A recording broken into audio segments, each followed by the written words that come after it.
this presentation, we're going to start to cover the blood.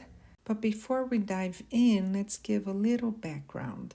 So let's start by saying that the circulatory system is divided into two organ systems, and these are the cardiovascular system and the lymphatic system. The cardiovascular system is going to be composed of the blood, which is what we're going to cover in this module specifically, the heart, and the blood vessels. And the lymphatic system will consist of, among several other structures, the lymphatic vessels, which will return the tissue fluid back to the blood. Make sure not to get the circulatory system confused with one of the organ systems. It is not part of the 11 organ systems, but it is a term that is commonly used to talk about things that circulate in our body, like the blood, for example, which is our first topic within the cardiovascular organ system. Let's begin our study of the circulatory system by examining, like I said, the blood, which is the transport medium for carrying nutrients, in addition to signaling molecules, respiratory gases, and waste products to and from our body tissues. Now, blood is what we like to refer to as the river of life because it's transporting nearly everything that must be carried from one place to another in the body. In fact, for thousands of years, the blood was considered magical because when it drained from the body, life departed as well. And today, blood still retains an important role in clinical medicine. Blood carries molecular evidence of the body's activities, and examination of blood is really essential in clinical assessment, as blood tests are used to screen for evidence of disease, for example, recreational substance use, and even nutritional status. So let's get started with this presentation where we will cover specifically whole blood. Blood is this specialized fluid connective tissue that distributes, like we said in the previous slide, nutrients, oxygens, and even hormones to each of the roughly 75 trillion cells in the human body. Now, it also carries metabolic waste products to the kidneys. And what will the kidneys do with this waste product? Well, it will excrete it. It will eliminate it from the body through the urine. And lastly, it will also transport these immune cells that are specialized cells that will defend peripheral tissue from infection and disease. And in this way, it will be protecting our body from foreign pathogens. And these are just some of the general functions of the blood. Now, the functions that are performed by the blood are going to be absolutely essential. Any body cell or tissue that is completely deprived of circulation may die in a matter of minutes. And this is actually why when an individual has a heart attack, if they don't get treated right away, they will die because their cardiomyocytes, which are the cells in the heart, they will die from deprivation. Like I said, blood is this fluid connective tissue that is normally confined to the circulatory system, and it does have characteristics and unique composition, and it is made up of two components, which are the plasma and what we call formed elements. Let's talk about the plasma first. It is the liquid that's part of the blood, therefore the liquid matrix, and this is why it is characterized as the fluid connective tissue. Its density is only slightly greater than that of water, and it will also contain dissolved proteins rather than that network of insoluble fibers that are found in loose connective tissues or cartilage, for example. And it will also contain numerous dissolved solutes. With regards to the formed elements, they're made up of the actual blood cells and cell fragments that are going to be suspended in the plasma. And all these elements are present in great abundance, and they're going to be highly specialized. Just to mention a generalized function of these cells and fragments, we can say that the red blood cells, for example, will transport oxygen and carbon dioxide. White blood cells are components of the immune system, and platelets are small membrane enclosed packets of cytoplasm that will contain enzymes and other factors that are going to be essential for blood clotting and which will be very important to prevent excessive bleeding. When we combine plasma and formed elements, we have what we call whole blood. On this image here, we have an example of each of the cell types. This one over here is the red blood cell. The other one that's almost the same size will be the white blood cell, and the smaller one is a platelet. The image below is representing what happens when a blood sample is collected and processed. It is important that it is centrifuged so that you can analyze the parts of the blood separately. And this is exactly what we see on this image. The test tube on top contains whole blood, and this means that all the components will be mixed up.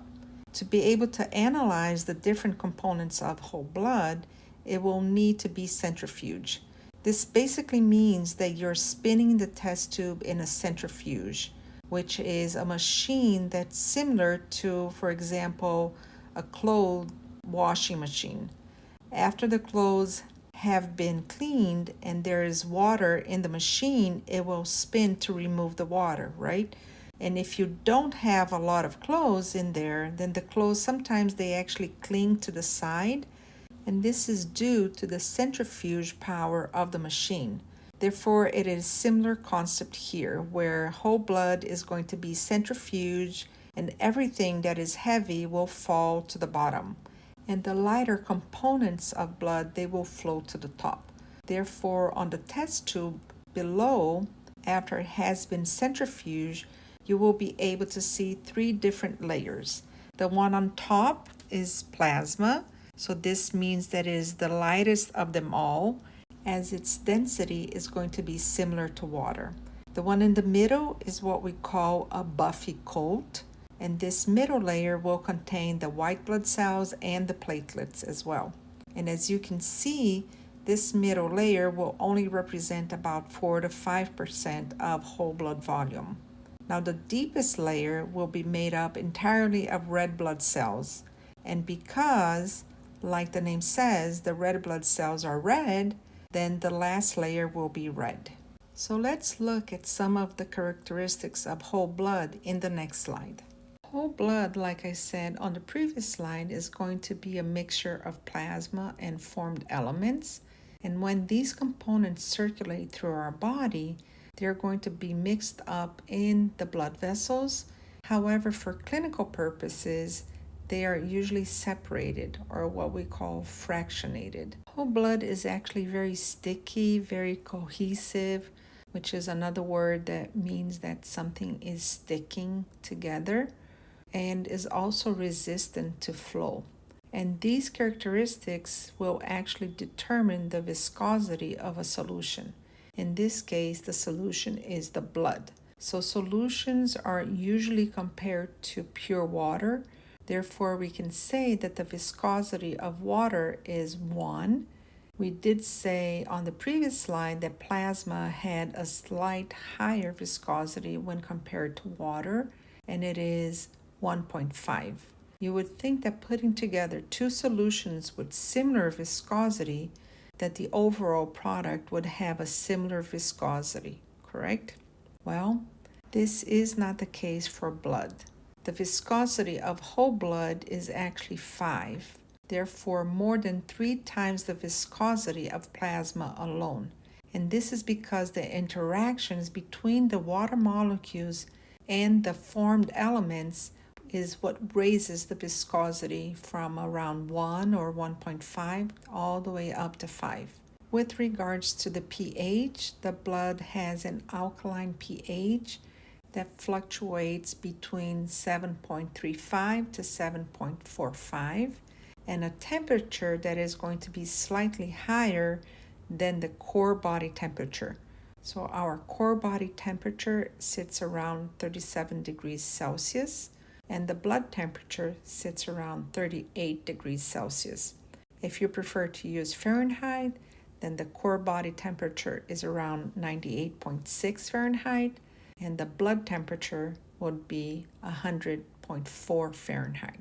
With regards to blood volume, on average, adult males, they will have 5 to 6 liters of blood circulating in their bodies, and adult females will have about 4.5 liters. This difference is just because on average men are bigger than women, so they will have more blood circulating in their bodies. Now, clinicians will use the following terms to refer to low, normal, or excessive blood volumes. So hypovolemic for low blood volume, which makes sense because hypo is low or inferior. Normal volemic for normal blood volume, and therefore within the range that we just talked about, 5 to 6 liters for adult males and 4 to 5 liters for adult females. And the next is the hypervolemic for excessive blood volume, as hyper means increase. Now, low and high blood volumes are potentially dangerous. For example, a hypervolemic condition such as hypertension or high blood pressure can place a severe stress on the heart, which must push the extra fluid around the blood vessels. So it's important to maintain a normal blood volume. Let's talk specifically about the plasma now. So plasma will contribute approximately 55% of the volume of whole blood, and water accounts for 92% of the plasma volume. So there are average values, and the actual concentration is very depending on the region of the cardiovascular system or the area the body sampled and the ongoing activity within that particular region. So these factors are important to keep in mind when taking a blood sample. What's in the plasma? Mainly it will contain water, proteins, and other solutes. With regards to water, it will be important to transport organic and inorganic molecules in addition to the formed elements.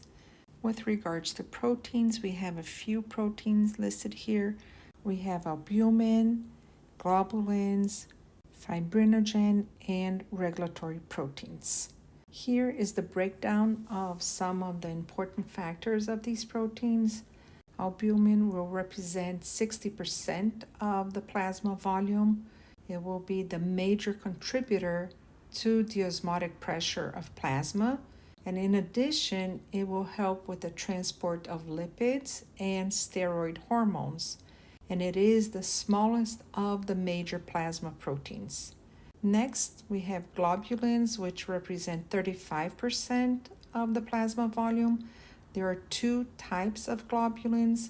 We have what we call immunoglobulins, which can also be called antibodies, and the transport globulins. The immunoglobulins, they will be an important component of the immune system, as they will serve to attack foreign proteins and pathogens. And on the other hand, the transport proteins, they will bind small ions, hormones, or compounds that are either insoluble or that might be filtered out of the blood at the kidneys. Next, fibrinogen will represent 4% of the plasma volume. It is the largest of the plasma proteins, and it is an essential component of the clotting system. Therefore, under certain conditions, fibrinogen molecules, they will interact, forming these large insoluble strands of fibrin. And these fibers, they will provide the basic framework for the formation of a blood clot.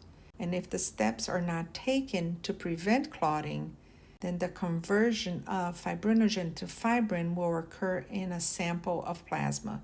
Now, this conversion will remove then the clotting proteins, leaving the fluid known as a serum, which can be converted to insoluble fibrin. produced in response to bleeding and is the major component of blood clot formation. So the way that we can maintain the blood that's removed from our body from clotting is by preventing fibrinogen from converting into fibrin and forming these insoluble strands. And last, we have what we call the regulatory proteins, and these will represent less than 1% of the components of plasma. And these are going to be the enzymes, proenzymes, and hormones. Proenzymes is just telling us that it will refer to the inactive substance which will eventually be metabolized into an enzyme. Now both albumin and globulins, they are able to attach to lipids that are not water soluble, such as triglycerides, fatty acids, or cholesterol. And these protein lipid combinations that are called lipoproteins make sense, right? So they're attaching lipids to proteins, lipoproteins. They're going to be readily dissolved in plasma, and this is how insoluble lipids are able to be delivered to the peripheral tissues. Then we have the other solutes, and in this category we have electrolytes, organic nutrients, and organic wastes. Electrolytes are important because having a normal extracellular fluid ion composition is essential for vital cellular activities, especially since ions, they will contribute to osmotic pressure of body fluids. And the major plasma electrolytes are going to be, for example, sodium, potassium, calcium, magnesium, chloride, even bicarbonate ions, and a few more like hydrogen phosphate and sulfate. And these electrolytes will also help to maintain a normal pH level. Next, we have organic nutrients, and these will be your lipids, which include your fatty acids, cholesterol, and glycerides, and your carbohydrates, which primarily is glucose and also amino acids. And last, we have what we call organic wastes, and these are going to be carried to the sites of breakdown and excretion to be able to be eliminated. And some of the examples include urea, uric acid, creatinine, bilirubin, and ammonium ions. In many respects, the plasma will resemble the interstitial fluid. For example, the ion concentrations in plasma are similar to those of the interstitial fluid, but are very different from the ion concentrations in the cytoplasm, which is inside of the cell. Now, the two main differences between the plasma and interstitial fluid will involve the concentrations of dissolved gases and proteins. So when talking about the difference in concentration of dissolved gases, let's use, for example, oxygen and carbon dioxide. There will be a higher concentration of oxygen in plasma and a higher concentration of carbon dioxide in interstitial fluid. And as a result of this, oxygen will diffuse out of the bloodstream and into the peripheral tissues, because it will go from an area of higher concentration to an area of lower concentration by diffusion. And this means that the opposite will occur to carbon dioxide. Since there is more carbon dioxide in the interstitial fluid, it will diffuse into the blood vessels where the concentration is lower. It makes sense, right? You want the oxygen that is in the blood vessels to reach the cells, and you want the waste products, in this case carbon dioxide, to be taken away from the cells into the bloodstream, where it will eventually reach the heart and then travel to the lungs to pick up more oxygen. With regards to the dissolved proteins, plasma contains significant amounts of dissolved proteins, whereas interstitial fluid does not. And this large size and globular shapes of most plasma proteins actually prevents them from crossing the capillary walls, and they will remain trapped within the cardiovascular system, so inside of the blood vessels. And this is why plasma has an overwhelming quantity of proteins compared to interstitial fluid.